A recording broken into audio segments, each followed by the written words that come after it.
আজকে দুপুরের মেনু নিয়ে চলে এসেছি। আজকে আছে দুপুরের মেনুতে পাতিলেবু, লবণ, শসা, তার সাথে আছে একটা কাঁচা পেঁয়াজ আর পটল ভাজা, চন্দ্রমুখী আলুর ভর্তা যেখানে আমি দিয়েছি কাঁচা লঙ্কা, কাঁচা পেঁয়াজ আর শুকনো লঙ্কাকে ভেজে, যেটাকে তেল লঙ্কা বলি, জিরে ভেজে দিয়েছি, দারুণ লাগে খেতে। আর তারপরে তোমার আছে একদম ঘন মুসুর ডাল, আর আছে দেখতে পাচ্ছ চিকেন কষা। এই দিয়েই আজকের লাঞ্চটা করব।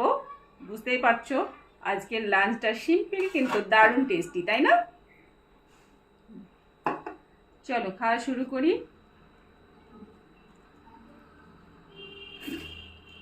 হুম,